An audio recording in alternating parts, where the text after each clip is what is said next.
you do not understand white supremacy, what it is, and how it works, everything else that you do understand will confuse you.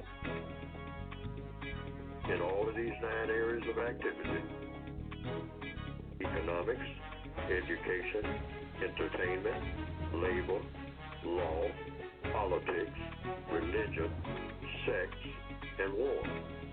Anywhere on the planet, minute by minute, day by day, all of the time, all of the time, all of the time. Well, good morning.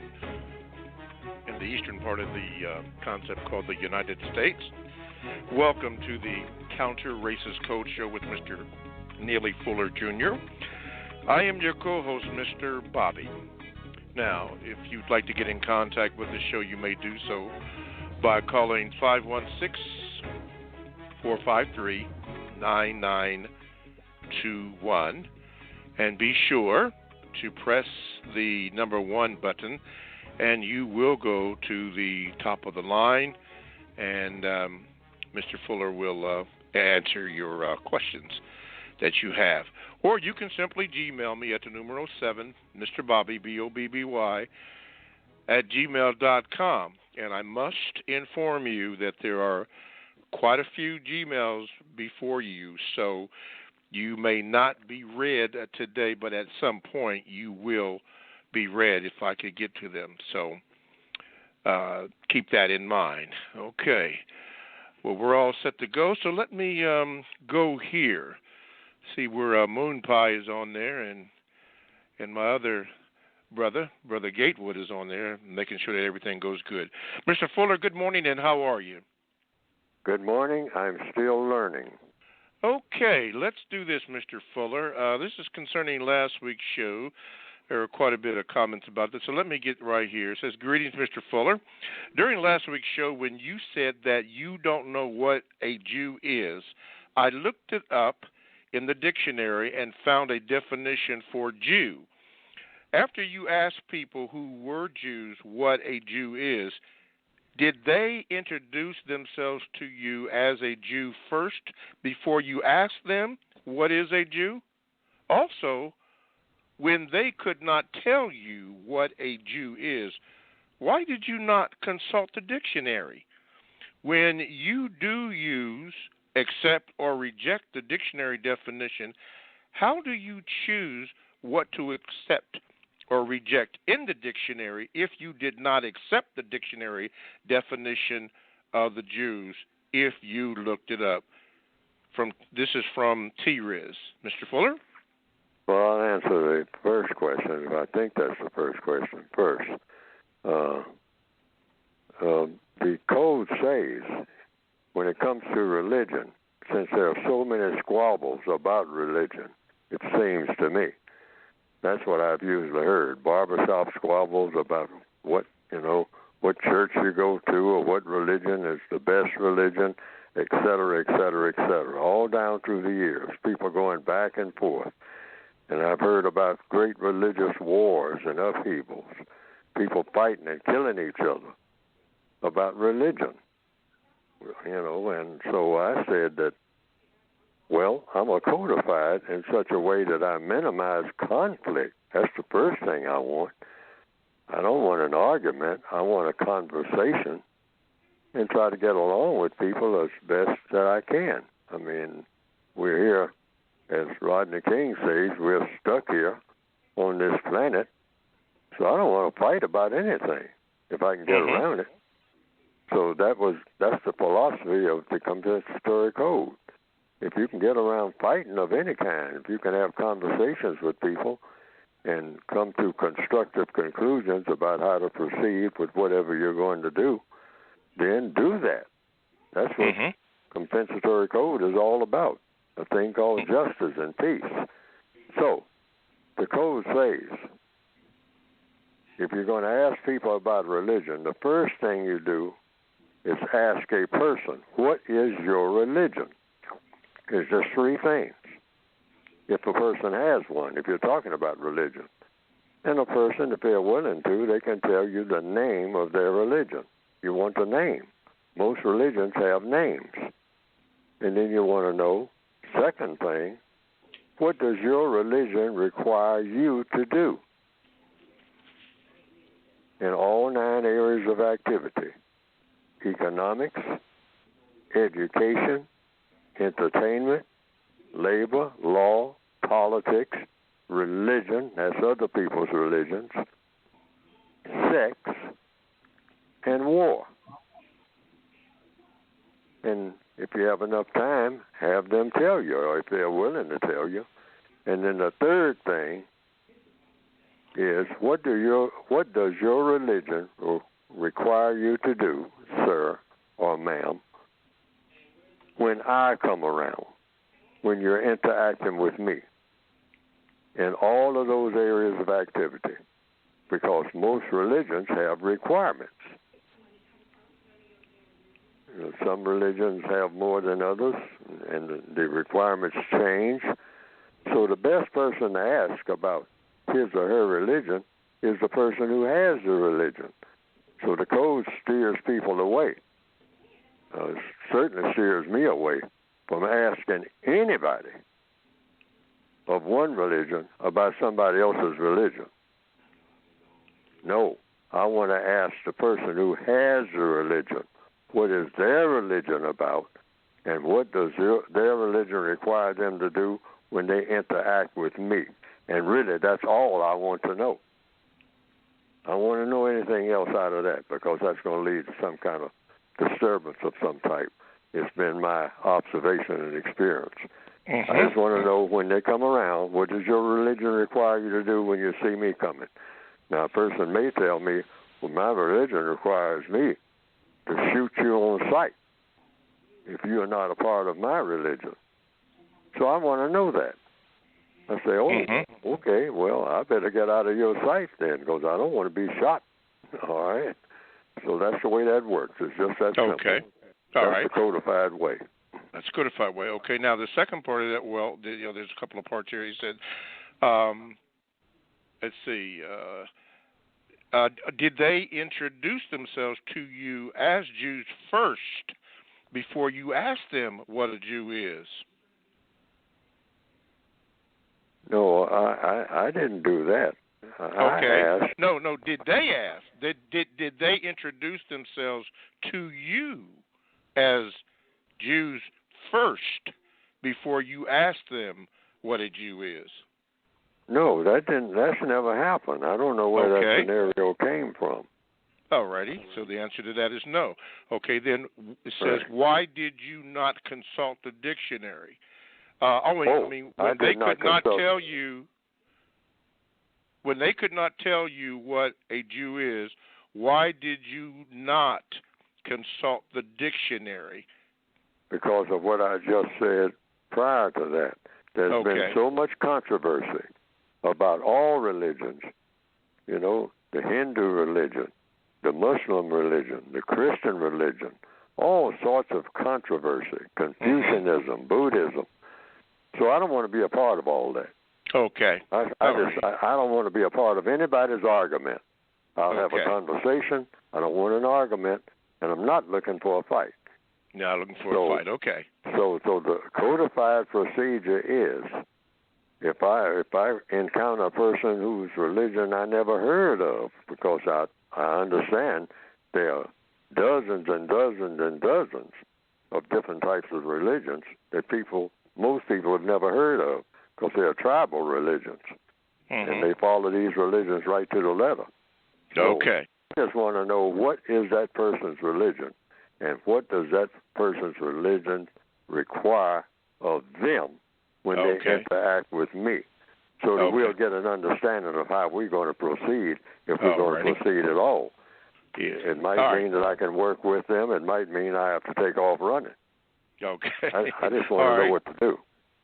All right. Continuing, it says, when do you use accept or reject the dictionary definition, and how do you choose what to accept or reject in the dictionary if you did not accept the dictionary definition of a Jew if you looked it up?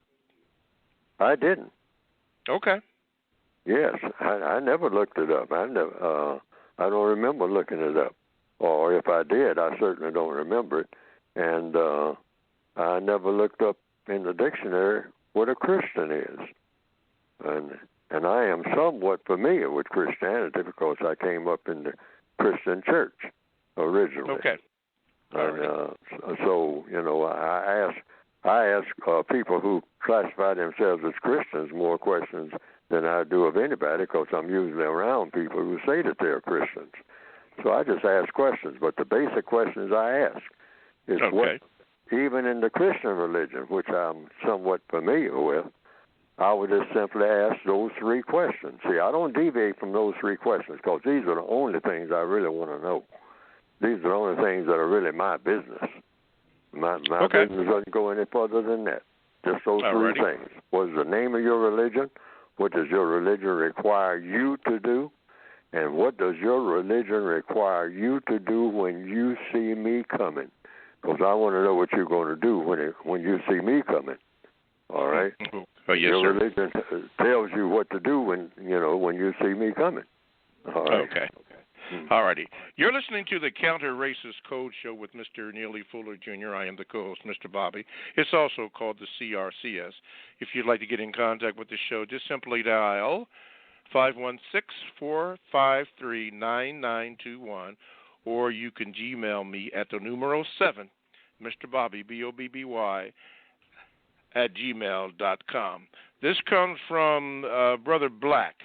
He says this, Mr. Fuller, should non-white people run for political offices, serve as police officers, and file credible lawsuits and formal complaints at every chance in order to pursue justice and counter racism, white supremacy?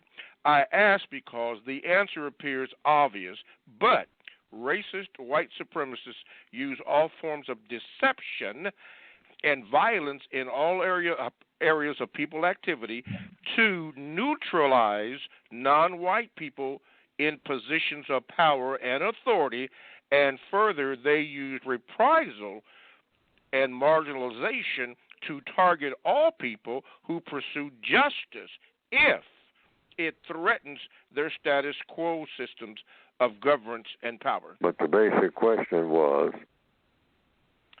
The basic question is this: should non-white people run for political offices, serve as police officers, and file credible lawsuits and formal complaints at every chance in order to pursue justice and counter racism,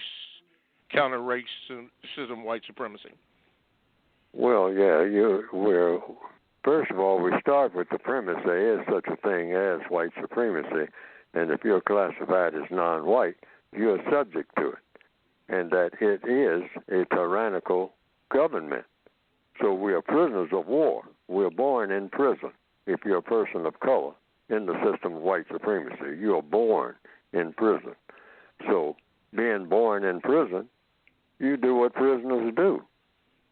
So if the prison masters allow you to be some type of official with an official title, whether it's law enforcement or lawyer, you just do whatever you can do and try to use whatever they allow you to have to produce justice and actually replace the system that you're in, which is a tyrannical, unjust system.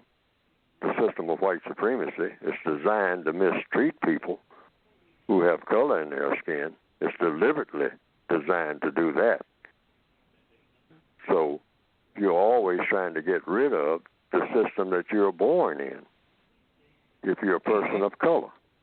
And so you do it by whatever means you can that are available to you. And you do it, try to use as many skills as you have to bring about the replacement of that system with a better system, which would be something called justice, which means guaranteeing that no person is mistreated and guaranteeing that the person that needs help the most gets the most constructive help at all times in all areas of activity.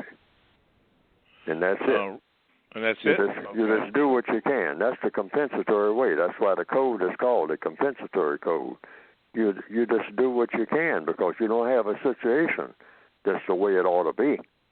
Mm-hmm. And there's no way to work outside of the situation. If you're in a prison, you can't work like you're working outside the prison if you're in the prison. So you only have you do whatever the prison walls allow you to do within those walls. That's the deal. The system of white supremacy is a racial prison for all people of color. Okay. And they're confined in there. Okay. He says here, what is the best way for non-white people to counter the parasitic destructive effects when interacting with racist white supremacists? You have to do it with a code of thought, speech, and action that applies to all 9 areas of activity. That's why I try to give a guide in the textbooks that you can get by going to producejustice.com of what that codified procedure would be, which means you try to do the best possible thing that a person can do with the conditions that are presented to you, which is the best anybody can do anyway. Just figure out the best thing you can do in your prison cell. Oh, ready? I want to keep emphasizing that. In your prison cell, you do the best thing minute by minute, day by day, for the rest of your existence that you can possibly do in the prison cell, in the prison food hall, what they call the mess hall or the food hall, or when you go to lunch, in the prison yard, or if you're allowed to work outside the prison, in the prison garden, you do the best possible thing that you can do to have the most constructive effect, and try to do everything that you can do to erode the walls of that prison, to bring the prison system down without yourself collapsing before you do. Okay. And replace it with something that's better than a prison. Okay, I'm glad you said that because I have a question from the CRCS chat room from Vorpalbite 3. He says this, so it's a white supremacist society. What do you propose to replace it with? You Something replace better it to with offer? the most Let's logical thing. You replace it with the most logical thing to replace any government with. If it's an unjust government, what do you replace an unjust government with? You replace it with justice. You have non-justice, so you want to replace non-justice with justice. And justice, by compensatory definition, you won't find this in the average encyclopedia, I don't think, or in a dictionary, because I made this one up. Justice consists of 2 parts, very simple, and something you can measure, like the words that are used now, the definitions. I've never found a decent definition for the word justice anywhere, so I made one up. That's the compensatory way that I think you can measure. Part 1, guarantee that no person is mistreated. That's what you have to have if you're going to have justice. Number 2, guarantee that the person that needs help the most gets the most constructive help in all 9 areas of activity. That's wherever you happen to be, any minute of any day, anywhere on the planet. Everybody can do that immediately. Just say, well, there's 2 things here, only 2. Nobody can mistreat anybody now. I'm not going to be around people who are out to mistreat someone. I'm going to do everything I can not to be a part of that, all right? But in the prison system called the system of white supremacy, it's all about nonstop mistreatment. That's what racism is about. It's set up to do that deliberately. Okay. So, but you do the best you can not to mistreat anyone who is around you. And anyone that's around you, minute by minute, day by day, see if you can help that person. If the person needs help, do the most constructive thing that will produce the most constructive results. Very simple, but something that we, people don't nail down. Compensatory codification is about finding the best possible thing to do in every situation and doing it. So when you say help, get the most constructive, the question came up, who is supplying that help and who makes the decision, who decides this? You make it. That's why it's called the United Independent Compensatory Code System concept. It's addressed to the individual person. You don't look over your shoulder to see what somebody else is going to do, except, look out for them doing harm to you, which somebody's always seeking to do that in the system of white supremacy. Doing harm to people is glorified. War, killing, murder mysteries, fictional murder mysteries, getting your mind all set. If you wanted to kill somebody, what's the best way of going about doing it? Black people are taught this. All people are taught this in the system of white supremacy. Murder is wonderful. Murder is fun. Killing. Find a way to harm somebody. Throw somebody off of a bridge and watch them fall. That's funny. Ha, ha, ha. Oh, let's go and see if we can find somebody else to throw off the bridge. That's the system of racism. That's what it's all about. It's not about peace and harmony. It's about harming people. And who do you harm? People of color. That's fun. That's glory. Okay. And that also brings material comfort. That's the three things you get out of racism. Say it again. You get fun. Yes. You get glory. Now, what is fun? Just anything that you find to do that makes you feel good, makes you feel great. You get great again, and again, and again, and again. That's fun. Harming people of color. That's a lots of fun if you are taught that from birth. Okay? And you get what? The second one, glory. What is glory? People looking up to you. People wanting to be like you. If you're a gangster, I want to grow up and be like that. That's the way. I want to get me 2 or 3 guns and run them down the street killing people like a whole lot of black people are prone to do. We're taught that. We're taught that. We don't get that right out of the womb. Somebody tells us that. And the system of white supremacy tells you that all the time and then condemns you for doing it.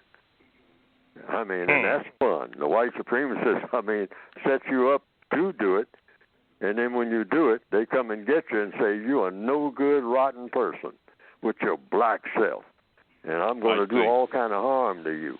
Why? Because you've been running around here harming everybody. That's all you know. You don't know how to do anything else except harm. Look for a black person, look for a black skin, and you know one thing for sure.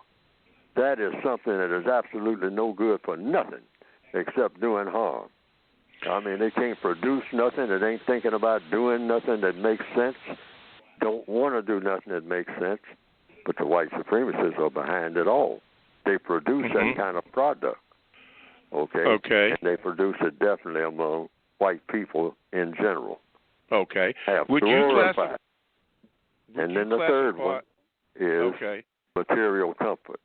So the system of white supremacy is designed to produce a whole lot of material comfort. Slavery is very efficient in producing material comfort. And the person who is in charge of it gets the most material comfort, and they can throw scraps to the person that helped them get it. That's the concept, and that's the function. It's the most successful government that the world has ever seen. the system of white supremacy. That's the name of it. Don't mix it up with any other kind of government. Okay. No parallel. Would you say that Mr. Chauvin, who had his knee on George Floyd's neck, did he receive, would you consider that an act of fun, glory, and material comfort? I would think so. Okay. We're in the system of white supremacy. So, actually, when I saw the person who was the picture of the person who killed Mr. Floyd, and that's not banking on just a photograph, because photographs can be tricky. But it seems like in that photograph, since that was a recent photograph, it seems like that officer was angry. I mean, the way he looked at the camera, because now here's a police officer, now he's getting a mug shot and wearing an orange prison uniform, if I recall correctly, when I saw him on television. But he looked like two things, angry, and he looked somewhat puzzled. Now, I can understand that. I can understand why he would be angry and why he would be puzzled, because he's a white man in the system of white supremacy. And to him, putting your foot or your knee or an anvil or a knife or a rope on a black person's neck is what you do. My goodness, I can understand. I felt a little tinge of, I didn't feel like, I wasn't angry with him, with the person that killed Mr. Floyd, even when I saw what he was doing. I said, that's what he's trained to do. He's in the system of white supremacy. That's all he's been taught all of his life. See, so the people who taught him all this, where are they? Where are those teachers that taught him that? Neely Fuller got to watch himself because he started to preach now. I'm not supposed to do that. I'm just supposed to talk. But that's an excellent question to be asked. See, people keep looking at the person in the uniform and the person that's white. They say these racist cops, police brutality. The code steers away from that kind of language. You say, we're dealing with the system of white supremacy. Learn to do that, folks, please. We're dealing with an entire system. So when somebody comes around who says he's an officer of the law is set up to support a system. And what is that system? The system now, the world system, is the system of white supremacy. It's the only real government on the planet. So anybody carrying a badge and a gun should be expected to enforce the system of white supremacy. That's what it's all about. The non-white people of this planet have to understand that. This is not la-la land. We are in a system that's very productive when it comes to producing things. But when it comes to how do you treat people, it's zeros. Straight across the board. And what's terrible about it is deliberately zeros. Deliberately zeros. It's not even set up. It's not even designed to do anything but harm most of the people on the planet who are people of color. Okay, you hear the music, so we've got to take a break here. Everybody, you are listening to the Counter-Racist Code Show with Mr. Neely Fuller Jr. I am your co-host, Mr. Bobby. The show is also called the CRCS. If you'd like to get in contact with the show, just simply dial 516-453-9921. You can also Gmail me at the numeral 7, Mr. Bobby, BOBBY, at gmail.com. And you can also, since you're listening and so forth, you can also get in the chat room. And if I have an opportunity to, sometimes I will read your chat or your question to Mr. Fuller that way. When you do call, by the way, make sure that you press the number 1 button, and you will go to the top of the line as Ben has done, and we're going to get to him in just one moment. But again, you are listening to the Counter Racist Code Show with Mr. Neely Fuller Jr. Okay, let's go to Ben, if I can get you in, Ben. I've been having problems here, but not now. Ben, you're in. Good morning. Good morning. Good morning, sir. Yes. So, Mr. Fuller, I have a question about deception and confusion. Now, we talked about in the book how the system of white supremacy uses deception and confusion, and is the biggest weapon of the white supremacists. For you is, should the non-white people who are victims of the system of white supremacy use deception in order to counter white supremacists? No, sir. We use truth. The white supremacists use falsehood. That's what deception is. The antidote to false is truth. Just reveal the truth. Everybody tell the truth about what's going on, if you can find it. If you can find the truth, you find it and produce and present it forthrightly. That's what I try to do every week. That's what everybody on the planet should try to do. Just tell the truth about everything. I mean, all the faults that black people have, because there are no people on this planet who are not loaded with faults. I don't care where you look. Even the people who appear not to have any. That should scare you. The people who appear not to have any faults should actually scare you, because it means that there's some deception going on. Because the people of this planet, all of them, including myself, are just as poisonous as they can be. Why? Why would I say that? Because the system of white supremacy is the most powerful influence on the planet, the most powerful. And so, therefore, the system of white supremacy, which is designed to do harm to people, would naturally poison people. So white people and black people all over the planet Earth are absolutely poisonous. That's why when we engage with each other, we are just as deceptive and conniving and backstabbing as we can possibly be. Because the system of racism makes everybody that way.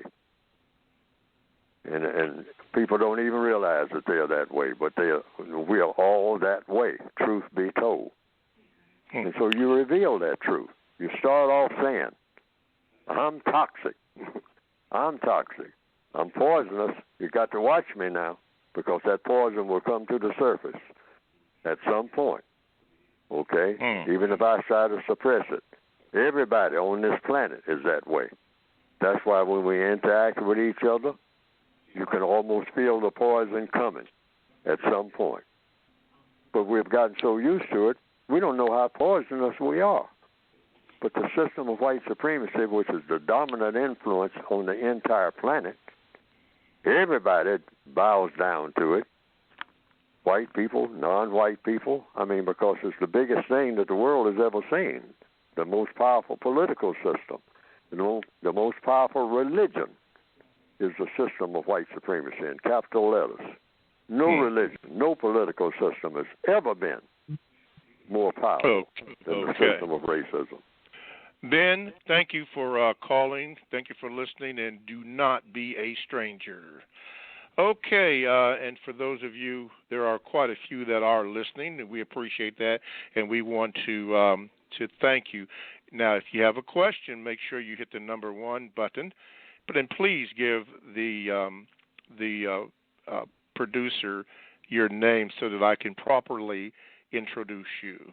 Okay, if you will do that, please, ma'am, please, sir. Okay, Mr. Fuller, Black Rant says this. Mr. Fuller, do you think genetics plays a role in racism? Most whites are known to have a significant part of animal and caveman DNA, while most blacks do not.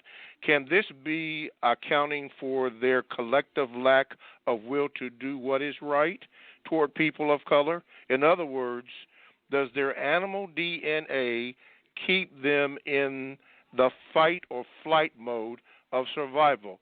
How in the world can we fix that? I don't know, because I don't even know if that's true of just any one category of people. I've heard it said that everybody's that way. And then I've said that only black people are that way. And I've heard it said that only white people are that way. I say, since I'm hearing all these different stories from different viewpoints and different scholars, I simply say the truth. From my perspective, if you're talking about Neely Fuller Jr., I say I don't know. But I haven't seen any evidence of any purity in anybody. I've never met a perfect person. I've never even heard of one except one or two that's way back in history, 2,000 years ago or something like that. But I say that everybody is flawed, because I don't see how anybody cannot be flawed in the system of racism. I just start with that context, because that's good enough to work with. Now, going back thousands of years or millions of years, I simply say I don't know. But I do know everything is messed up right now when it comes to interactions between people. The people of this planet are absolutely going by the truth of the matter. If you're going by logic, not what Neely Fuller says, the people of this planet are an insult to this planet. All of us. And the principal characteristic of that insult is the system of white supremacy, because that's the most powerful factor in motivating people to do what people do. Racism, the most powerful factor. And so I don't know how it all got that way or evolved that way over a period of millions of years, but that's what we're stuck with now. And we need a better system that is not an insult to the creator of this universe, because we are an absolute insult. Every breath that we take, we haven't really earned it by breathing this creator's excellent air and interacting with each other while we are doing so in the manner in which we are doing it. It's an absolute disgrace. Okay. Let me do this. Let me go here.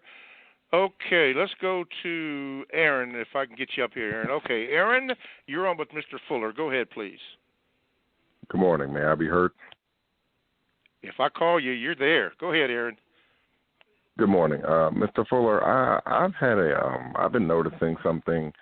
A lot of victims, including myself, I've had to reduce it, talking and bickering with each other on different methods, whether it's social media or just in public. And I think one of the main reasons that this is happening is that people are not being clear about exactly what they want in reference to ending the system of white supremacy. I have two questions. Can you explain why it's so important? And I know this might sound really primitive, but why it's so important for people to be clear about specifically what they want and how to go about doing it. Yes, go to the textbook for victims of white supremacy, and you have the 4 wants that are there. Page 171, I believe yes, it is. 171, 72. Just 2 entries there, just 2 pages.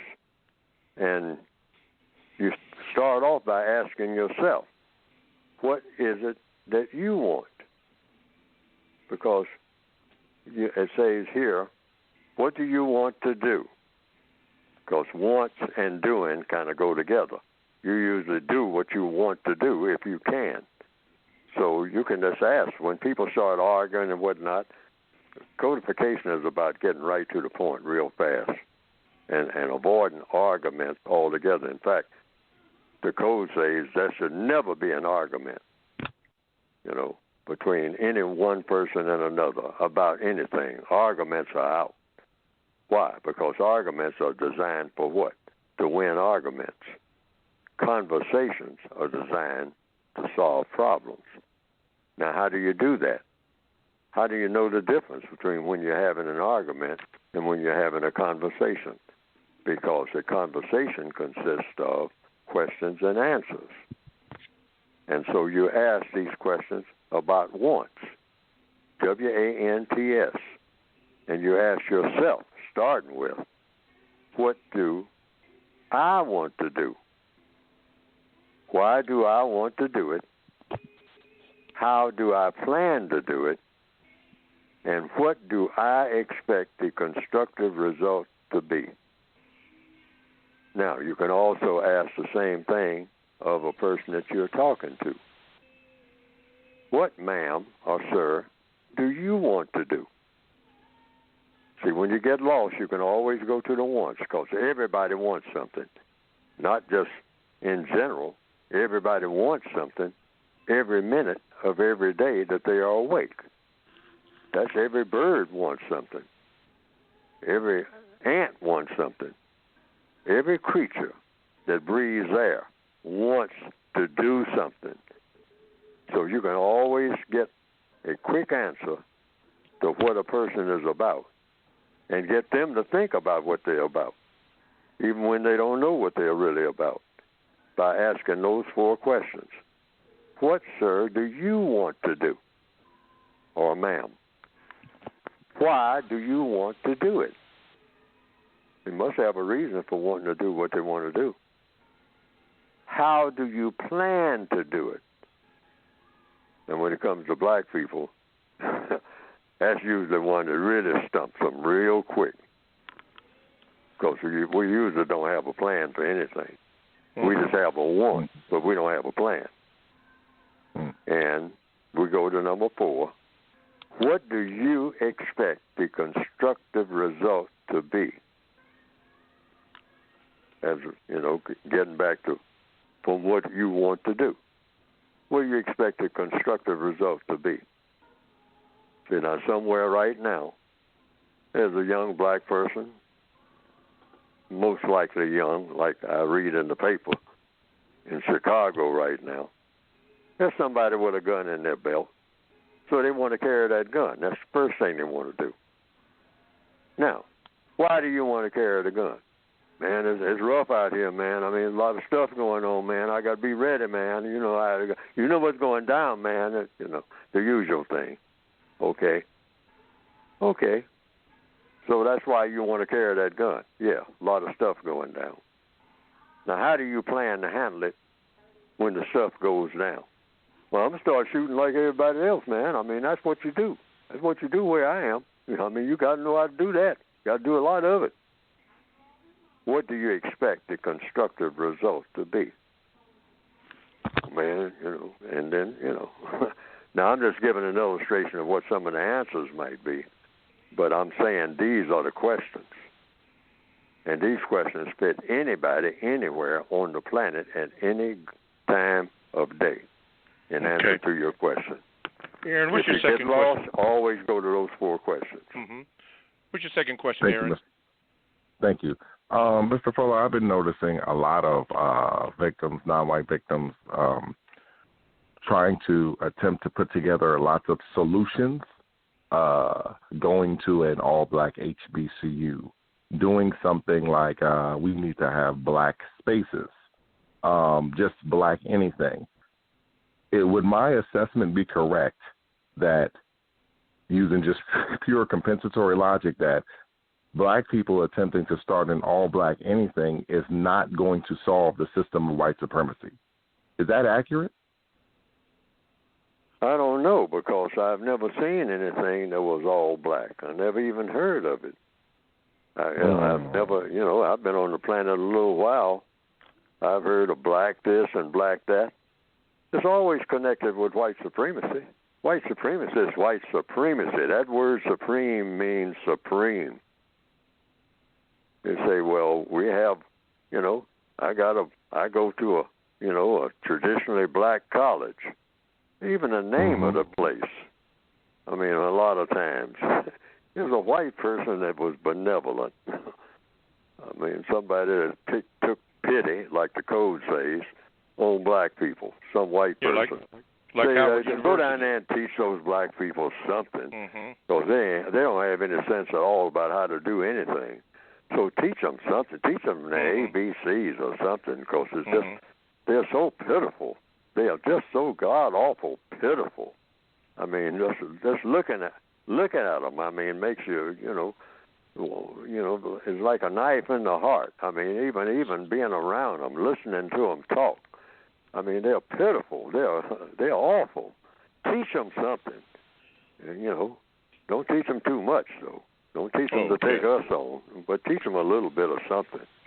Maybe they'll know how to walk down the street and make some sense. All righty. Aaron, thank you for your question. Don't be a Mr. stranger. Bobby, can I ask one more question? No, sir, because I have so many I have to go. I do. Okay. Okay, thank you. I will have to say this, Mr. Fuller. According to Irma Johnson, he did make this statement. I think it was last year, but I listened to his statement on the Breakfast Club when they interviewed him, and he indicated that predominantly so-called black institutions, or HBCUs, are becoming PWIs, and I didn't know what that meant, but then he went on to explain that PWIs are privately, historically black colleges and universities are becoming PWIs, which means predominantly white institutions. And he asked a few that were going to predominantly white institutions, in particular Howard, and the white guy said that because it was cheaper and he got a quality education. So Irma Johnson was indicating that the HBCUs are being taken over by white folks. Now, that's what he said. Now, I don't know any further than that, but that's the statement he made on the Breakfast Club. But anyway, let's say this. You're listening to the Counter-Racist Code Show with Mr. Neely Fuller, Jr. I am your co-host, Mr. Bobby. You can get in contact with the show by calling 516-453-9921, or you can take your chances and Gmail me at the numero 7, Mr. Bobby, BOBBY, @gmail.com. And chances are that Gmail will not be read today, but I'll make every effort to get it on the air. At this time, this is the time that we usually like to set aside for Mr. Fuller to speak briefly about his book so we can get back to the calls. Mr. Fuller? Yes, you can get the books, the volumes, by going to producejustice.com, producejustice.com. And what are the books about? They're about replacing the system of white supremacy with a system of justice, and eventually going beyond that, or rather including that, will be universal man, universal woman throughout the entire planet called Earth, because we are in a universe, and we should be unified in doing all of the best possible things that can be done by the creatures called people who are in this universe, and in line with the best that there is in the universe. So the code book calls it universal man with universal woman. That would be the titles of everybody, because we're in the universe, instead of what we got: racist man, racist woman, and their victims, which is an absolute mess.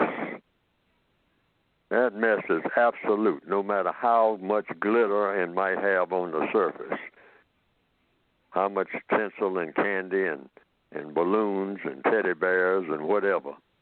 It's a mess. Look at it. Look at the people on this planet. And going back in history does not help. This world has never been what it ought to be, according to recorded history. Everything that's been put on record. There's never been an example of how people should be, because someone was always being mistreated. And people who needed help the most, someone didn't get it. Just one person. That's not the way the planet should be run. It shouldn't be run on that basis. So the code book is about how do you bring this about by replacing all this mess that we have right now, which all of it is a mess. You can't say anything nice about anything that's going on this planet because our standards are super low, even when we think that they're skyrocket high. The standards of the people on this planet are in the gutter compared to what? According to the code, according to what I've written in the textbook for victims of white supremacy, according to the standards that should be. So what are these standards? Something we have never even seen before. That's what we should be reaching for. Something we have never even heard of before. Going beyond just balance between people, which is justice. Should have had that right out of the gate. We never have had it. But you can get the books by going to producejustice.com. And it has a long title. Actually, it has 3 titles on the cover. Mm-hmm. And I did that deliberately. But it's basically a textbook workbook for victims of white supremacy. Because maybe, like Gandhi said, the black people, who are the lowest people on the planet, according to the minds of most people, including black people. I mean, if you're talking about garbage, look for black people, because that's where it is, okay? But you can take garbage and cycle it or evolve it into something better, because all material is just material. It's created by whatever created the universe. So we can start as garbage, if that's what we've been made of, and that's exactly what we are now in the system of white supremacy. Throwaway people who are not even considered to be people, mostly, all right, truth be told, even among ourselves. But that can evolve out of a pile of trash into universal man, universal woman, acting and interacting with each other in the best way that people are designed to do. Okay. Got an update from the administrator indicating that the books, as a matter of fact, all 3 volumes are selling off the hook. They're really selling. People are listening, Mr. Fuller. People are purchasing the books, and I don't know why, particularly your first volume with the computer scaled on it or whatever that was. That's selling also. I think it's the 1984 edition. Yes, it is, and that book, I don't know why people buy that book. One person told me the reason. They said they just like the format, and that they wouldn't have understood anything else that I've written, including in the Word Guide, without having read that 1984 edition. And I don't understand how that happened at all, because the 2016 edition is an updated version of the 1984 edition and takes in just about everything that's in that version. But some people say that they just like the way it's presented, but I don't think there's that much difference, but maybe it is. I don't know. I'm not the person to judge. The reader will judge. That's in any book. The worth of a book is judged by the reader of the book. That's the way all books are, or all learning is. Somebody presents some information, one person takes it, uses it a certain way, another person will take it and use it another way, and maybe a third person will look at it and reject all of it. And my book is no exception. Okay. But you get it by going to producejustice.com. Okay, now we have 5 minutes before the show, before this hour ends. So let me get this quickly in with James. Let me see here. Okay, James, you're on with Mr. Fuller. Go ahead with your question, please. Sure. Good morning, Mr. Fuller. Good morning, sir. Yes. So one of the fear tactics the white supremacists always use is to exterminate non-white people who are fighting to replace the system of white supremacy with justice by killing them. Now, my question for you is it constructive for a non-white person to die in the fight for justice on this planet? Not if you can avoid it. I've heard that expression used all the time. Well, dying. Black people are dying anyway. We don't need to add to that. You try to keep breathing as long as you possibly can. And the only way that you go out is because you have to, or things have become so painful that you can't stand it anymore. That's what the Creator intended for you to do, logically speaking. Why would a Creator create you except to stay here as long as you possibly can? They give you tools to do so: hands, eyes, ears, a brain, if we'll use it every now and then. That's a very essential thing, because they say black people, the major difference between a black person and a white person, and I've heard this forever, is that a black person doesn't even want to use their brain. It hurts their head to use their brain to do anything. They want to use their bodies. They want to jump up and down and turn flips and make a lot of noise and knock windows out.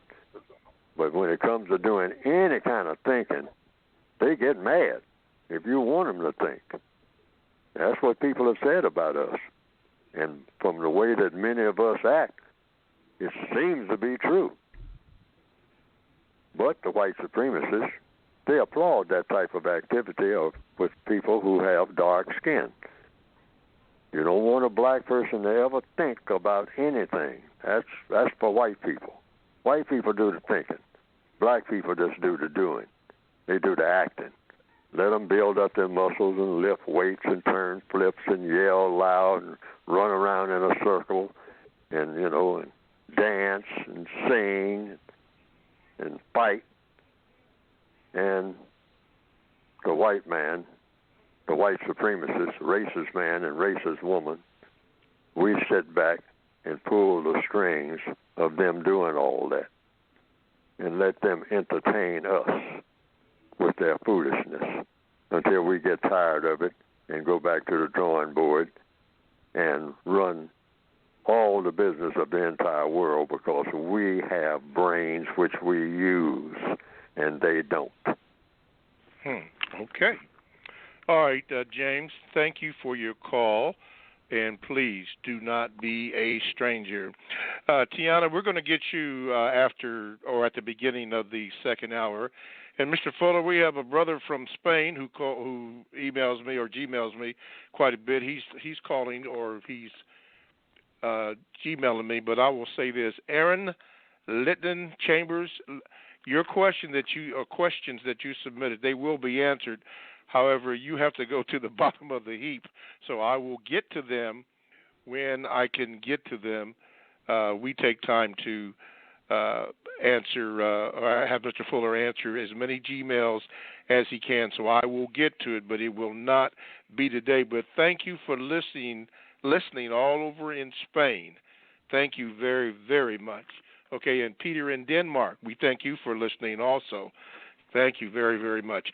Okay, that is just about going to conclude the first hour of the Counter Racist Code Show with Mr. Neely Fuller Jr. and me as your co-host, Mr. Bobby. So get ready. Stay tuned for the second hour. I'm a little early here, but stay tuned for the second hour. Again, thank you for listening. Don't forget to purchase the books by going to producejustice.com. As far as I know, at least I've been told that they are flying off of the handle, so to speak, but they do have plenty there. Okay, again, you're listening to the Counter Racist Code Show with Mr. Neely Fuller Jr. Stay tuned for the second hour. All righty, we're back here, back live. Welcome for those of you who are just listening. It is 9:59.41 in the eastern part of the continent called the United States. You are now in touch with the Counter Racist Code Show with Mr. Neely Fuller Jr. To join in the conversation, simply call 516-453-9921, press the number 1 button as Tiana has done, and you will go to the first top of the line, and you will be next as Mr. Fuller is answering questions. So you'll be next to follow that. Gmail me, hit me up, the numeral 7, Mr. Bobby, BOBBY, @gmail.com, and as soon as I can, I will get to your Gmail.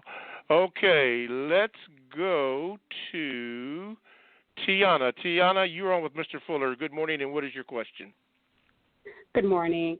My question is, where would you suggest African Americans to start searching for their roots? Just where do you start? Because I'm African American, and I can't go 3 or 4 generations back. I don't know where to start, where to look. All I can say is, my grandmother or great-great-grandmother from Carolina, she talked like they were, a white man took maybe her brother or sister, and we're just all over the place. So where do you suggest we start when trying to go back to our roots and understand what we are and tribes and cultures and language and things of that nature? Where do we start doing what? Where do we start searching for where would you suggest we start in regards to learning about our ethnic group and where we come from, as far as where our culture lies, where do our language lies, what foods are we really, what are we accustomed to eating, opposed to the food that they give us that have altered our DNA, and we just don't know. We don't know where we come from. As I'm talking to you, I don't even have my native tongue, my original tongue. I don't even know what my original or native tongue is. I don't even know my language, my original language. I don't know what foods all I know is American food, but when you come across other cultures or other ethnic groups, such as Haitians or maybe Afro-Cubans, someone from out of Africa, they can always go 3-4 generations back. They can tell you the foods they're accustomed to. They can tell you, what their spirituality is, not what the white man taught us in regards to Christianity, Buddhism, and things like that. So okay. Where would you? If I understand the bottom line on all those series of questions, or what you have presented to me, I just go to the code book. That's what I wrote it for. To weed out all of the unnecessary stuff and get right to the point. That's what black people all over the world really need, in my opinion, right here, right now, right this minute. Get to the point of everything, of what we're here for, and start doing it right now and get it done in record time. Just do it. And so on page 60 of the 2016 edition of the textbook for victims of white supremacy, there's something called time and energy. 4 things, just 4. And so I always say when people get lost, just go to those 4 uses of time and energy that's in the textbook for victims of white supremacy.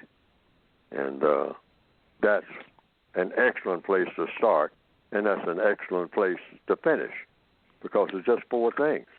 If you're doing those 4 things, you can't get lost for the rest of your entire existence on this place called the planet Earth. Those things are right there on page 60. And they are what? Time and energy, it says. Producing, building, repairing, improving, and or cleaning those things that have a constructive value and using them for constructive purposes. It's very simple. Producing. Produce something that's constructive. Figure out something that needs doing. Problem solving. That's all it is. Everybody has problems. Just solve the problems that are right there in front of you. In answer to where do you start? The average person will tell you they got all kind of problems. That's where you start. Start with the problem you're looking at right there in front of you, the problem that you have. And these 4 things will take in or touch on every last one of those problems.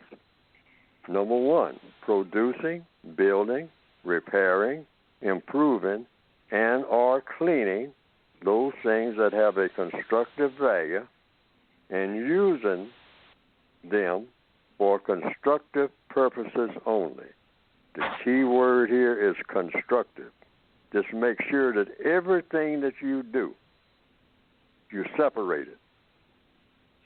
Is it constructive or non-constructive? Mm-hmm. Not the 2 ways to go. So you always go with the most constructive thing.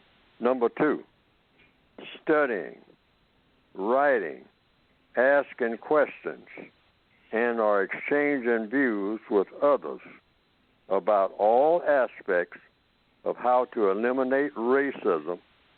That's what you should be doing, because that's the biggest thing that has the biggest impact on your life.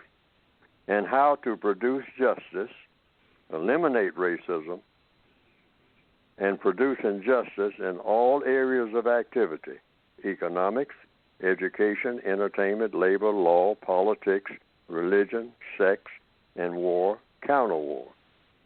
Number 3, eating and sleeping correctly and only as necessary. Something that black people ought to pay strict attention to. Eating and sleeping correctly and only as necessary. And when you're not eating and sleeping correctly, there are problems that evolve from that. People talk about health. Well, that is a huge part of it. Eating and sleeping correctly. Number 4, engaging in sexual intercourse no more than 2 times every 7 days and using a minimum amount of time and resources in association with such engagement. Now, that's just 4 simple things. You can't get lost if you're doing one of those 4 simple things. Because your question was, what do we do? People ask that all the time, particularly black people. What's the best thing to do? I mean, do we study our ancestors? No. Well, the only reason you can study anything that happened yesterday or the day before or 10 million years before is to find out what? Where the mistakes were made. But you don't necessarily need to do all that much study if you just follow this time and energy guide. It's just 4 things. If every black person on this planet now would do these 4 things, starting right with this minute, that's on page 60 of the textbook, the white supremacists would be in serious trouble. And everybody else who is up to something called no good, something non-constructive, every operation would be in serious trouble if every black person would just look on page 60 on the planet and just say, I'm going to always be doing, whenever you see me, I'm going to be engaged in one of these 4 things all the time, no exceptions. You can't get lost. Okay. It's impossible to get lost. Okay. And Tiana, before you go, and Mr. Fuller, if I may say, the one thing that, this is just a suggestion. This is not Mr. Fuller. This is me, even though you didn't ask me, but I would like to have permission to interject here. But the Bible is one book that you can start with. The 4 books of the United Independent Compensatory Code System Concept with Mr. Fuller, you get that book. You can get this book here, The Destruction of Black Civilization by Chancellor Williams. That's an excellent book to get started with. It goes all the way back in history. And then 4th, there's a book by she's deceased, by Dr. Frances Cress Welsing called The ISIS Papers. You get those 4 books, and what it will do, just as when you use the compensatory concept, it'll help you to guide yourself into where you need to be. Particularly when you read the concept, it'll set things up to you. At first it's murky, but if you keep reading, you will begin to understand. Just like when people call into the program, they're beginning to understand, and they are buying the books off of the shelves because they're hungry for knowledge. So that wasn't Mr. Fuller, that was me, even though you did not ask me, but that might be something you might want to consider. All right, dear? Thank you. You're welcome. Do not be a stranger, and thanks for calling. Okay, let's see here. Who is next on my... Okay, here we go. All right, Tremaine. If I can get you in here. Thanks for holding. Thank you for calling. Let me see if I can get you in here. There you go. Okay, Tremaine, good morning, and what is your question for Mr. Fuller? Good morning. I'm still learning. Yes, I have sir. a question. I have a question relating to, I know that we are prisoners of war in the system of white supremacy, but my question is relating to being a traitor, because I've been really looking into our people, and I actually see some of us actually being traitors, and what it would be the compensatory code on how to handle traitors amongst ourselves. Okay, first we go to the word. What's a traitor? What do you say a traitor is? Someone that goes against the collective group of people. By doing what? Give me an example. They would be sustaining white supremacy. They would be doing what? Sustaining white supremacy. Sustaining white supremacy? Yes. Okay, well, we come to all conclusions by the process of what? Questions and answers. So I'm asking some questions. See, so yes. Starting with, what is a traitor? Then I'll ask a question that's right out of the gate. Is every black person who is in the prison of white supremacy a traitor? Yeah. Good question. Well, the code says yes, if you want to go with that context, because we all cooperate with being in a prison system if we are prisoners. Every prisoner in a prison system helps the prison system by being a prisoner. The only way to not be helping in the prison system is to not be a prisoner. That's why the code says there are black people who walk around in the prison yard, and the other prisoners say, "That's one smart dude. That guy is a super brain, man. That's an original gangster. That's an OG." Wait a minute. Codification is about logic. If this person, and black people do this all the time, praise another black person for being such a super brain, and the black person is wearing an orange jumpsuit. Now, number one tells you right then, he's not smart, or she. Nowhere near being smart. Why? The person that put them in there, that's the smart person. Anytime you are in any situation you don't want to be in, it means one thing. You are not as smart as the person that put you in that situation. Correct. That's code.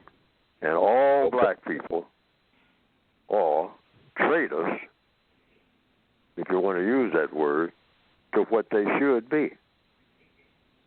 Because we are all victims of white supremacy. I've never met or heard of a black person who wasn't subject to white supremacy. So we all cooperate with the system that we have been made subject to. And just walking around in the prison yard giving their opinion, I mean, that doesn't make you any less or any more a traitor than anybody else. Because when you're using a prison analogy, you have a black person who will say, "Oh, I like it in here. What's your complaint? Man, it's nice in here. You get food, you get a free cot. You don't have to do too much work, because they don't want you to do it. We all locked down, so you got a lot of time to yourself.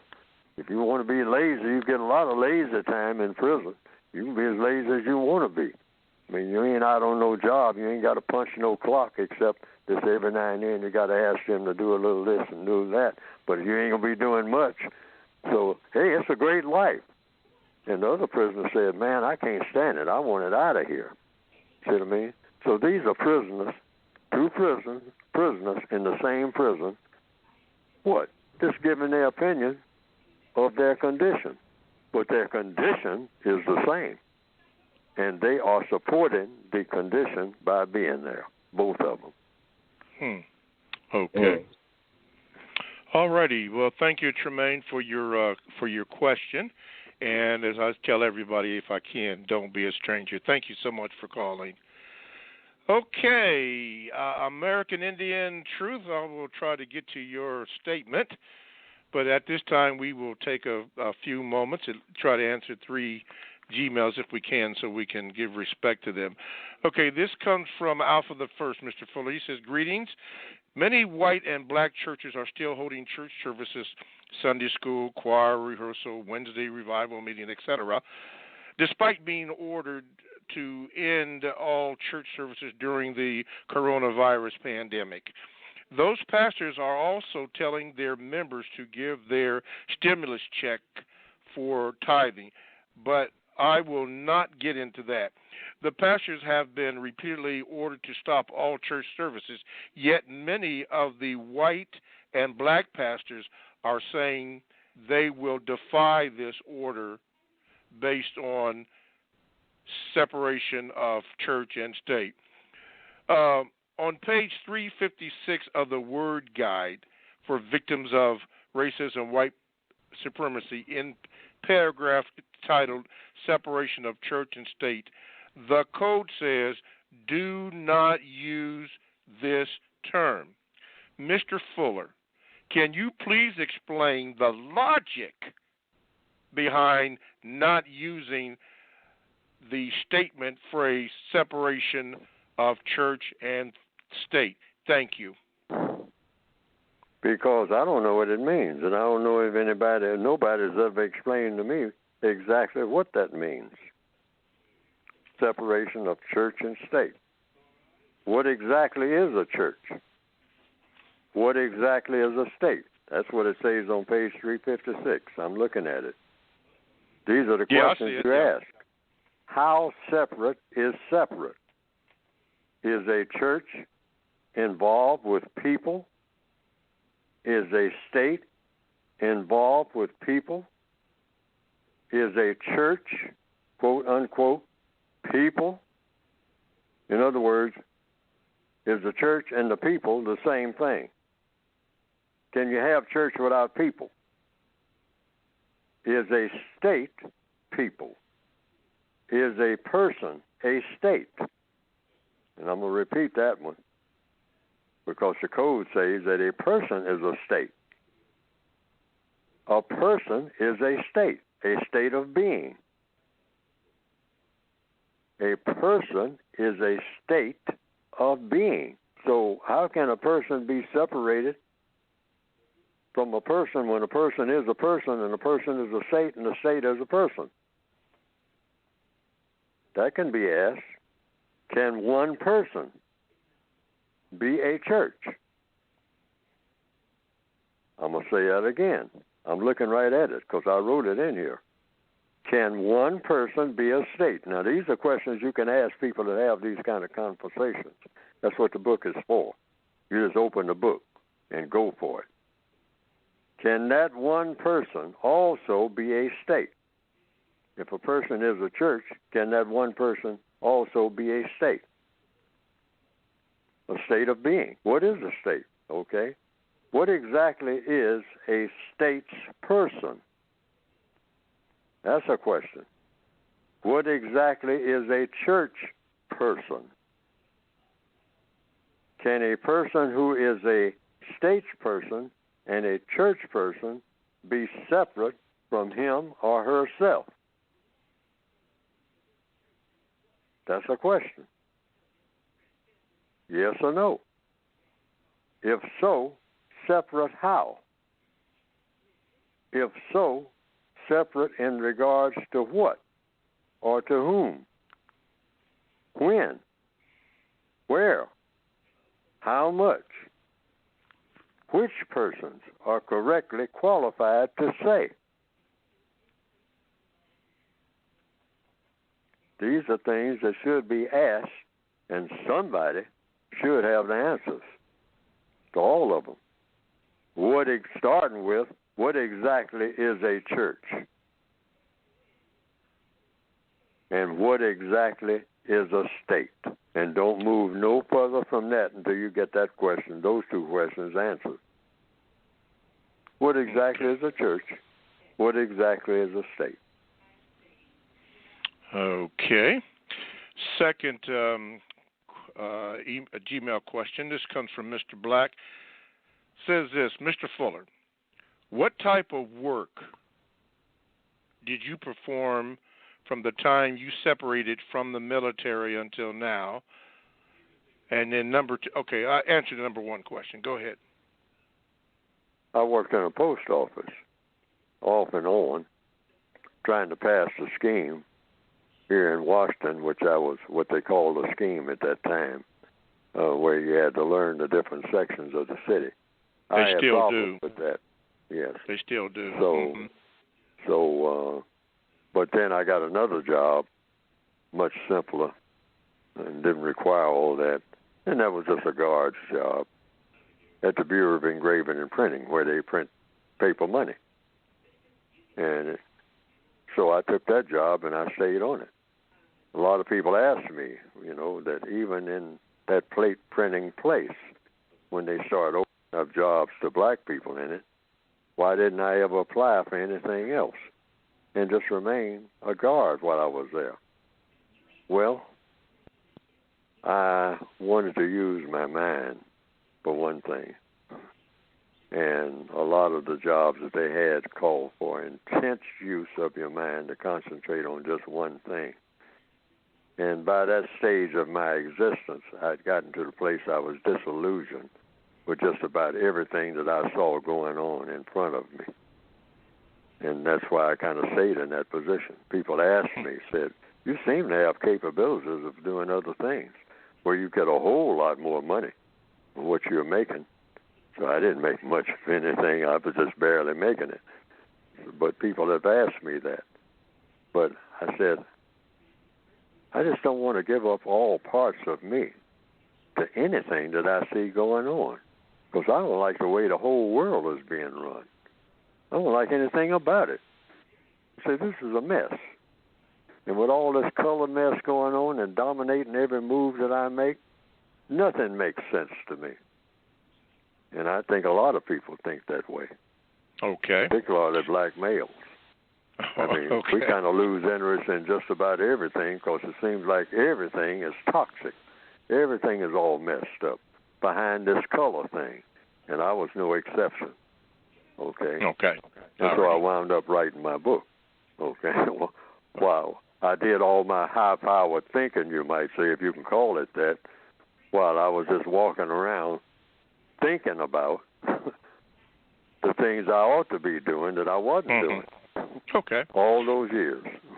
And okay, now here's the second question. It says, Mr. Fuller, beyond non-white people codifying our behavior and the system of justice replacing this unjust system, do you believe a specific nation or group of peoples will replace racism, white supremacy, i.e. the Russians, the Asians, the Arabs, and so forth? No, I think that black people should do it because we're the most confused, messed up people, according to all the records, according to what everybody says, including black people, including me, I say it, the most messed up people on the planet. We are a mess. So I say, hey, why not go for the jugular? Why not go try to evolve into the quality people? That's what I call it. Quality people with quality relationships. For the first time that the world has ever seen people who are true quality, why not go from 0 to 1 million, if that's the limit, and do it in record time, just by choosing to do so. Get rid of all of our what we call black culture, and certainly don't copy white culture, because all of white culture is white supremacists. See, don't copy none of that. Just bypass all that. Bypass everything that's ever been, and go from trash people to universal man, universal woman. Quality people with nothing but quality relationships.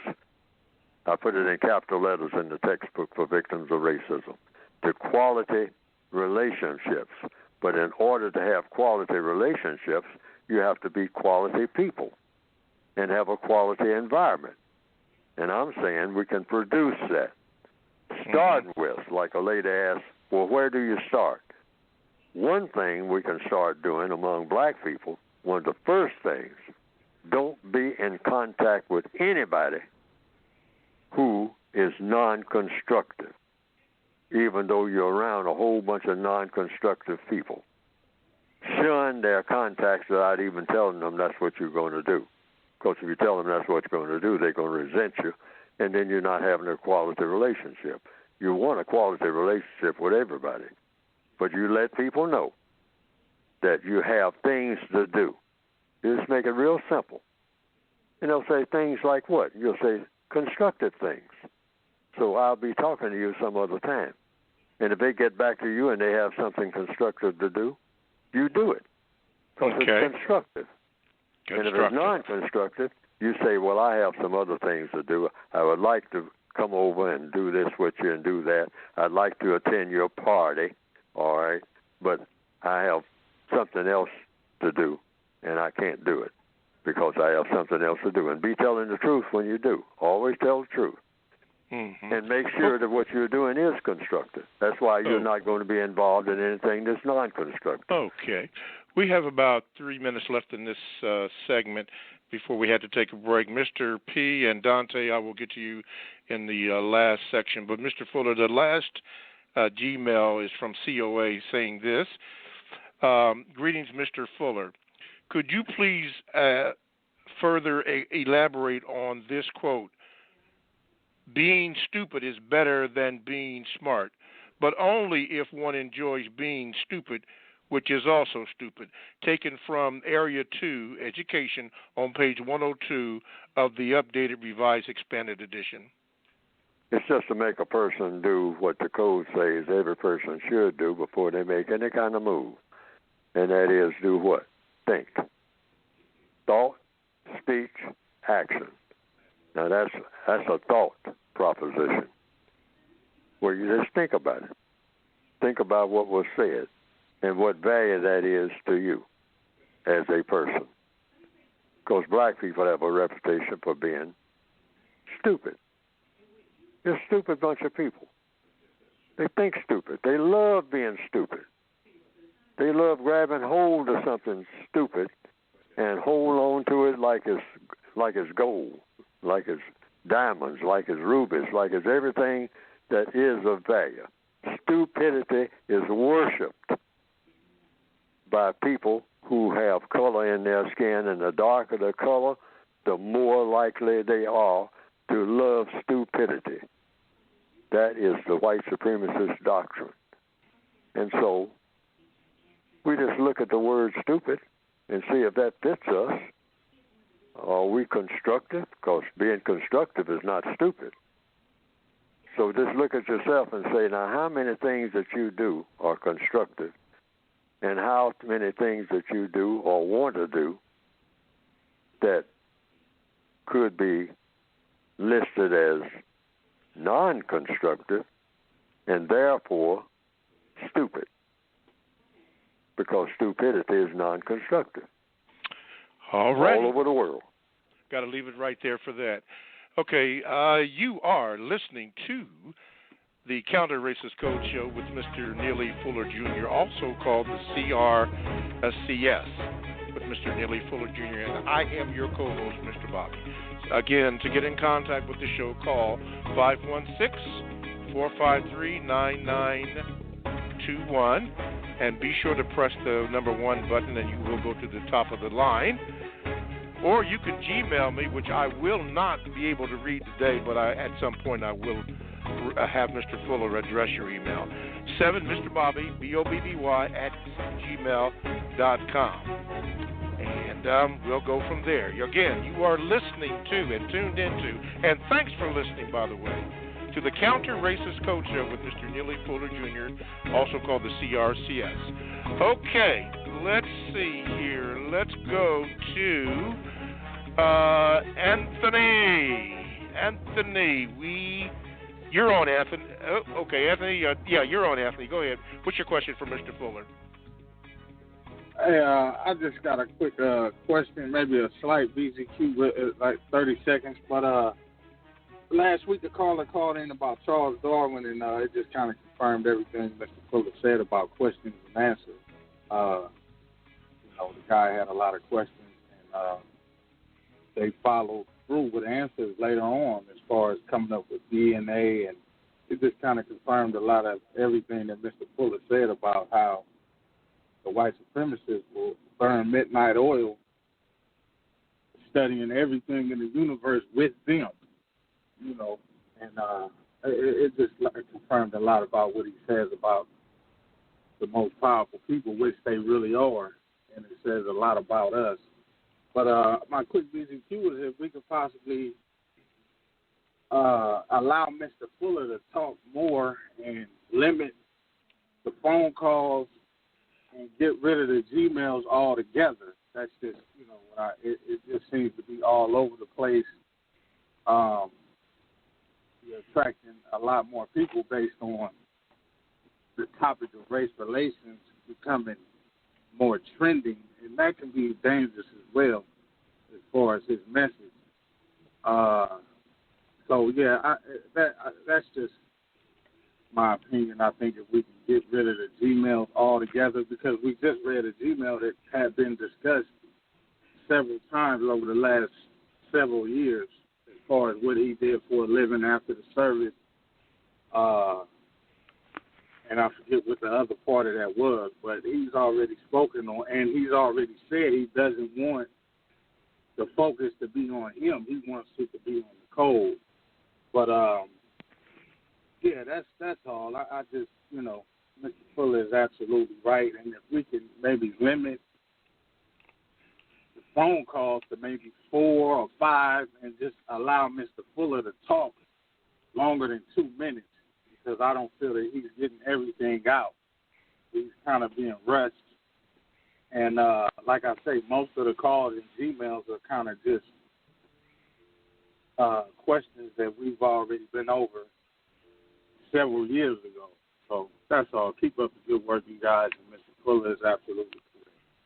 Okay, thanks for calling, Anthony, and your opinion, and don't be a stranger. Okay, let's go to Dante. Dante, you are on with Mr. Fuller. What is your question? Oh, wait a minute. Excuse me. Wait, I'm sorry, Dante. Okay, Dante, you are on. Wait a minute. Here you go, Dante. You're on with Mr. Fuller. What is your question? Thank you, Mr. Bobby and Mr. Fuller, for yes, sir. putting this on. I have a subreddit on Reddit. It's r/producejustice for people who want to discuss the code and the book and things that come up on the show on reddit.com. So, Mr. Fuller, my question for you is something I was talking to a friend about, and it's something that's come up for me in my study of white supremacy, is that there's two halves of it. And the other half of white supremacy is black inferiority. And that I feel like black inferiority, like there's like the spiritual crabs in a bucket that black people kind of prop up white supremacy through our ideals that black is inferior, and that much of the world props up white supremacy kind of based on that idea. And I guess I wanted to get your thoughts on that, because I've heard the way that you speak about like how black people operate in the world, and I feel like it really points to this idea that black is inferior, and that is really like the mindset behind what makes white supremacy a thing, is that there has to be something to be supreme over. There has to be an inferior aspect. And that black inferiority is more of a problem than white supremacy. I just wanted to get your ideas on that. Well, black inferiority meaning what? I mean, as compared to white supremacy? Black people do things stupidly. We're non-constructive. Yeah, and that black people do things stupidly. We're non-constructive. We see each other like in negative lights. We don't like our skin. We don't like our hair. We don't like that we exist. We don't like how we've existed in history. So we see our people as like kind of a plague, and that a lot of us have a lot of self-destructive behavior. We hate ourselves, right? And it's not because we like white people, but just like that white supremacy exists because we hate black people, right? Like there's a lot of self-hatred within our own communities. Well, if I understand what your question is, the white supremacists, we are the illegitimate children of the white supremacists. Now, I'm not talking about necessarily through sexual intercourse or anything like that. I'm talking about they captured us in the womb. All of the black people on the planet now have been in captivity. We're prisoners of war. So prisoners of war act like prisoners of war, or act like prisoners of any kind. Prisoners in prisons, they have prisoners what? Fights. Prisoners fight among whom? Other prisoners.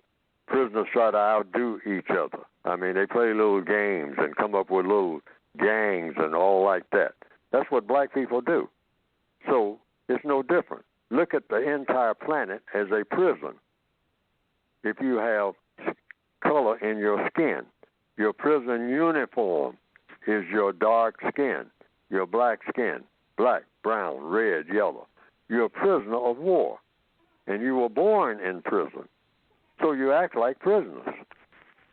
And until we get a philosophy that's designed to erode the prison that we're in, we're going to keep doing the same things we've always done, which is everything that's pitiful, primitive, stupid, and are silly, because that's what mostly prisoners do. They do stupid stuff. Fight among themselves. Why? Because they don't see any reason to do anything else. They're not going nowhere. They're not going to be able to use their minds and their skills for anything other than entertaining each other. And what do they get out of that? So that's what black people do. I guess my question is a little bit more, which do you think came first? Yeah, I guess my question is a little bit more, which do you think came first? Like, were we acting like prisoners? So we were made into prisoners by white supremacy? Like, did black inferiority come first, or did white supremacy come first, and then we started to act like prisoners? Well, we have certainly proven that we're inferior in power to the system of white supremacy, simply because the white supremacists are the smartest and most powerful people on the planet. And they got that way by choosing to be that. See, it's a choice. So it comes down to what do black people choose to do. Black people, in my opinion, and what I put in the textbook, more than anything, black people choose to do anything that will get the attention of other black people. We love showing off. Now, when you compare having as your life's work, showing off, celebrating and whatnot, out in the middle of every street that you can, look at me. Look at you for what? Well, look at me just because I'm me. That's basically what black people do all over the world. Now, compare that to a group of people who say, you know what? We are going to conquer the entire universe. And starting with right around in our own environment, we're going to make everybody who has color in their skin subject to a government called the system of white supremacy. And then we're going to go, once we do that, into outer space and see if we can find any people with color in their skin out there. And we will prime everybody for that type of thinking. And we will carry that out in all 9 areas of activity. And we will make movies where we were even 200 or 300 years ahead of time, saying that we are going to places that are trillions of miles away, and see if we can find some people who have purple skin or dark skin, anything but white, and conquer them. And that's what we are going to have as our fun, as our glory, as our material comfort. Enslave them, dog them around for our benefit, fun, glory, material comfort. Now compare that with the people who just want to show off to each other. Oh, all right. Dante, see, it all starts with an idea. Okay, it all Dante, starts with what you set out to do. And that's what makes one people superior to another. What did you set out to do? Thank you for calling. The person with the big goal is going to be the person who has the greatest results. All righty. Thank you for calling, Dante, and don't be a stranger. Okay, let me see here. Okay, let's go right here. Otha, you are, let me get up here. There you go. Okay, you're on with Mr. Fuller. What is your question quickly there before we have to take our little break? Go ahead, Otha. Okay, thank you so much. Mr. Fuller, thank you for answering.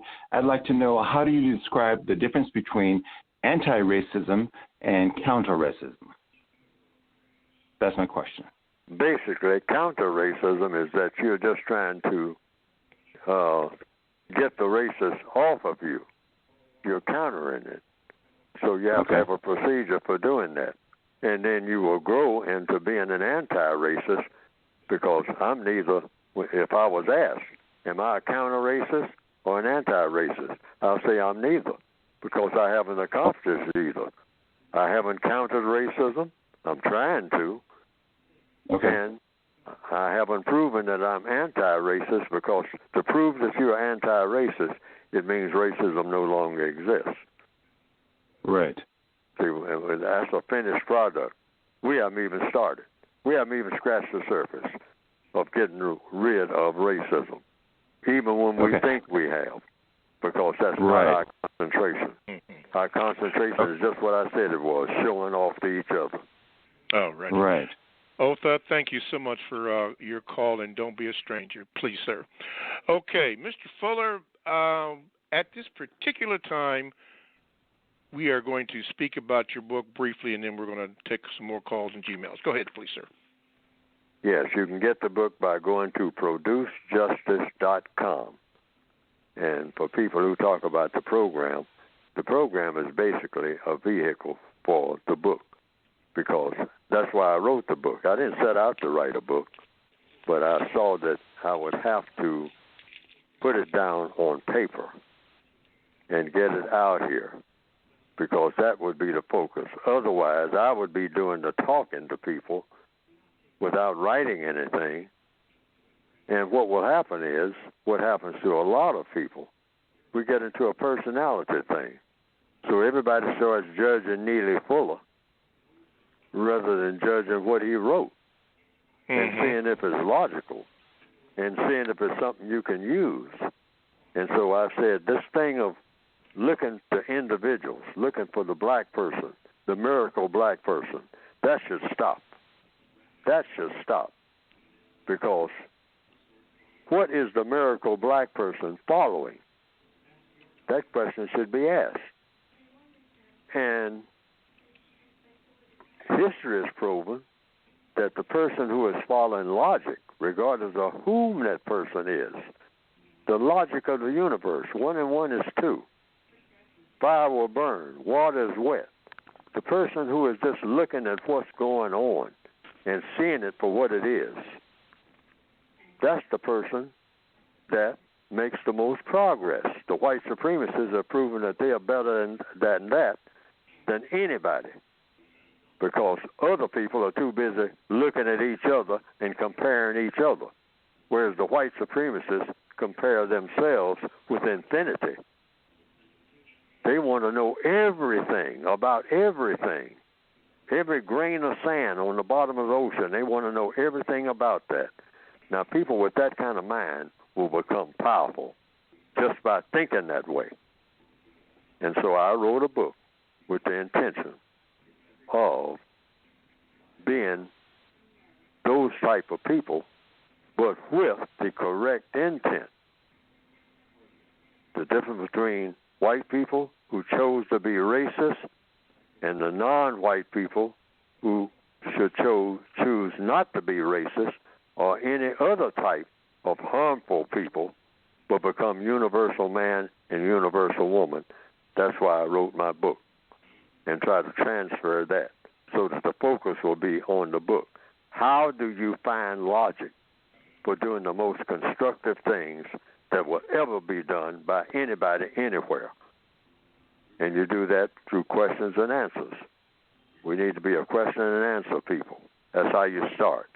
All problems are solved through the process of questions and answers. That's according to logic. There's never been a problem solved without a question and an answer. That's the process. And so black people should get on that particular wavelength. Questions and answers. Questions and answers. In order to do what? Produce the most constructive results. Because if you keep doing that, you'll find out the difference between what's constructive and what's not. Just through the process of questions and answers. And that's what the textbooks are written for, that you can get by going to producejustice.com. All righty. Producejustice.com. Okay. Let's go to the Gmails. Mr. Malessa, Malessala says this, Mr. Fuller. He says, assuming you have read these two books, what are your thoughts, Mr. Fuller? The first book is They Were Her Property, White Women as Slave Owners in the American South by Dr. Stephanie E. Jones Rogers, and The Man, Not Race, Class, Gender, and the Dilemmas of Black Manhood by Dr. Tommy J. Curry. Assuming you have read these books, what are your thoughts? I have not read those books. I have read dozens and dozens and dozens of books, but I have not read those two. Okay. So I can't give any comments on something that I don't know. The code requires that. I don't know about those books.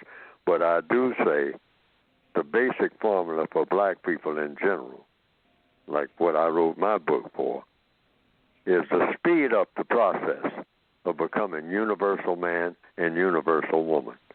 Not proud black people. That's shallow.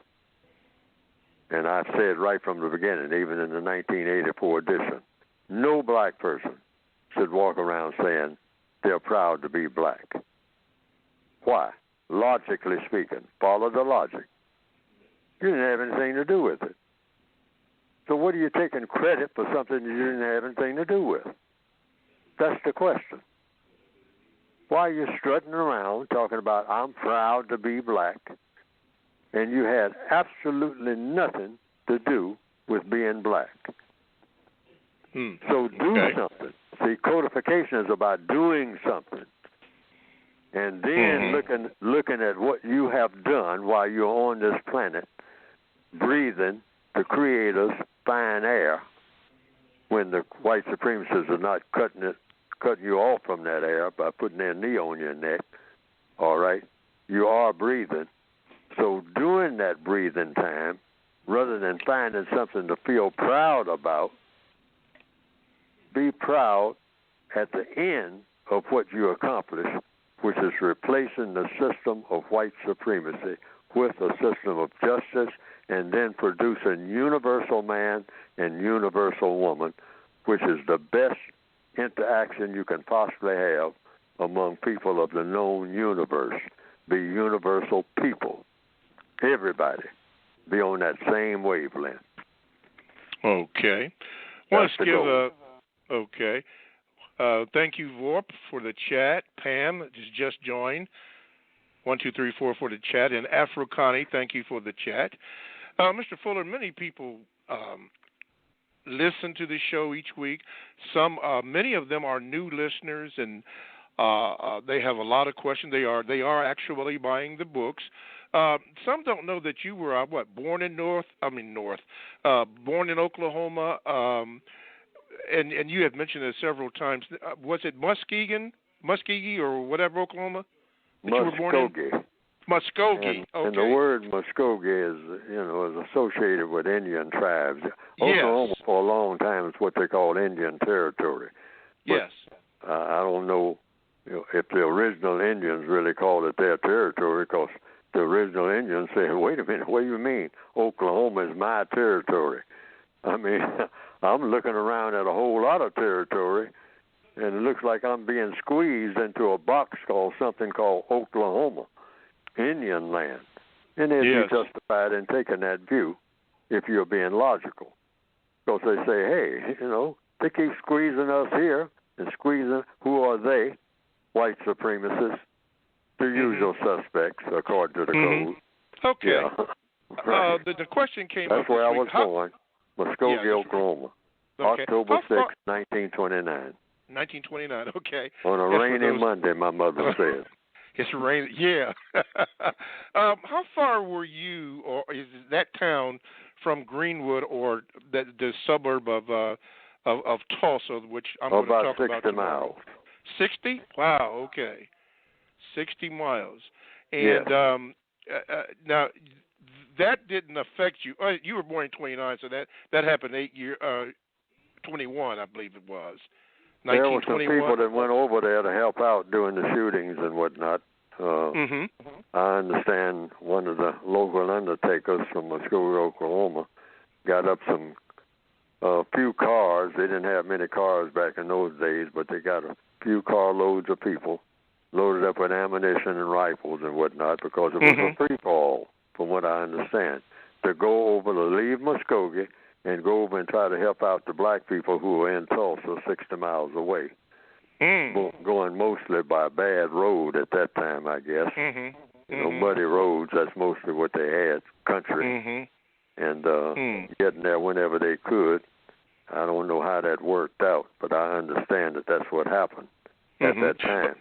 Okay. Now, your dad, he owned several businesses? Yes. Neely Fuller Sr., 316 North 2nd Street was what you might call the anchor business. That was a cafe and a hotel up on top of it. Cafe and hotel. Next door was a pool hall. Next door to that was a barber shop with a beauty salon in the back. And next door to that was the meat market. Now, that's 5 businesses that he had, plus he had an additional business that was leased out to a person called H.N. Green, and he was farther down the street. It was a blacksmith shop. Okay. People don't know about blacksmiths now, but back in those days, you had a lot of horses and wagons.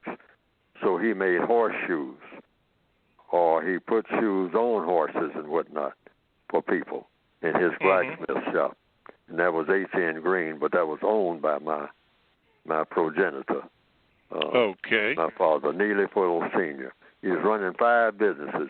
Those 5 businesses killed him, too, because the hotel and the cafe, 24 hours. The hotel, the cafe was open 24 hours. Wow. And he named them. He named all of them Peoples, because he said it was for the people. I asked him as a young person, I said, Daddy, I said, we're Fullers. So why didn't you name your business Fullers? The Ragsdales have Ragsdale Funeral Home. And everybody names their businesses after themselves. Wright's Cafe, Mr. Wright. Run Smith's Tire Company down the street.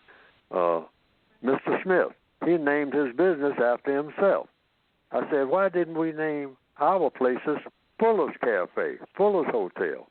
And it almost brings tears to my eyes as I say this now. He said, Fuller, Neely, Jr., it's not about us. It's about the people. I never forgot that. Is that why you went and joined the military twice? No, the businesses failed. I was 19 years old. I was overwhelmed, and all the businesses were dying, including ours, because after World War II, the town went to seed because everybody left during World War II, and most people didn't come back. A lot of black people had small farms around there. That's what kept the place going. And a lot of white people had small farms. That's what made Muskogee, Oklahoma. When all the farming people left, because that's all that it really was. They weren't producing no factories there to speak of. So they just had farms. It was a truck farm town. So when all the people left to work in the factories in different places, California, Detroit, etc., the place died. Because most places in Oklahoma weren't much to start with. Yes. Oklahoma was a territory, wide open, almost a part of what you call the Wild West.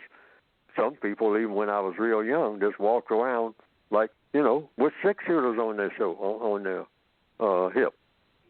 Lots of people did that. Wasn't any laws at all about doing that. But if you kill somebody now, that's another story, all right? You'll have to answer to those sheriffs around there, and they were brutal. They didn't take no prisoners, so to speak. They didn't carry billy clubs. They just carried a six-shooter. Yeah, that's it. All right, two things. Number one, I brought that Oklahoma thing up, or the Black Wall Street, because on tomorrow, if I am permitted to say this, tomorrow I do host another show called Point West. That's heard on Talk Entertainment Radio, which you and I have been familiar with. But we will be discussing, it is written, talking about Black Wall Street or a Black Holocaust, since that word was mentioned. And also we will be discussing the Dred Scott decision. So if you can, make sure you tune in to Point West on Talk Entertainment Radio tomorrow at 9 a.m. to 11. Okay, last one, Mr. Fuller. This comes from DeQuella, and she says this,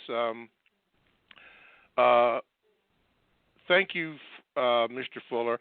I think you can agree that your show is gaining momentum, and our people are waking up, but at the same time, the white supremacists are taking their mask off, and I believe we are headed into another Holocaust as they try to use this pandemic for all fun, glory, and material comfort they can get.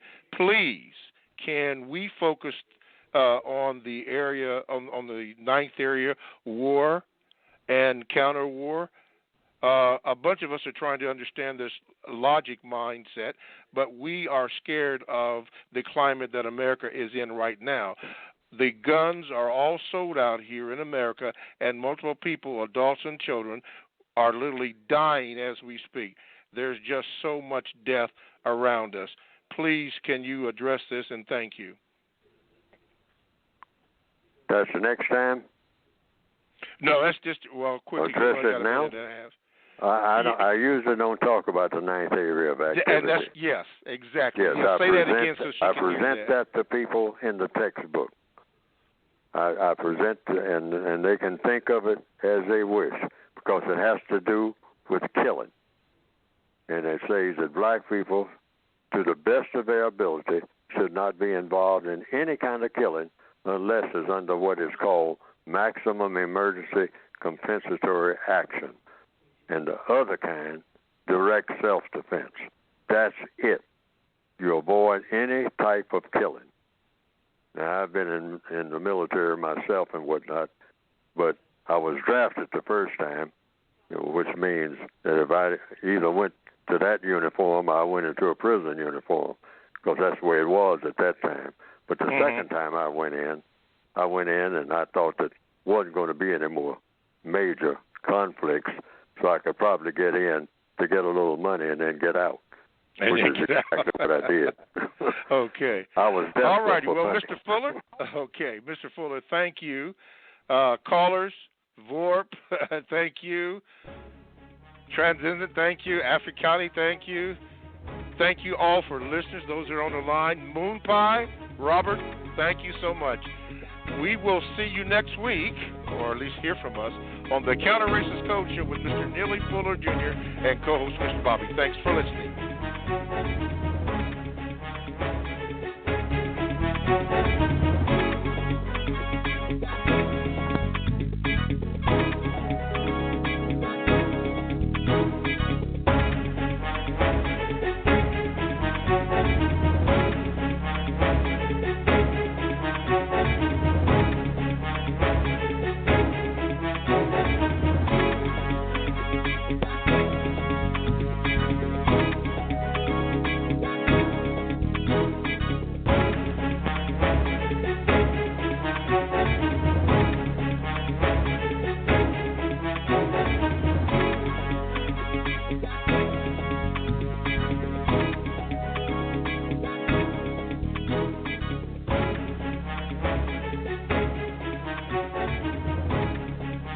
This is Mr. Bobby. How can I help you?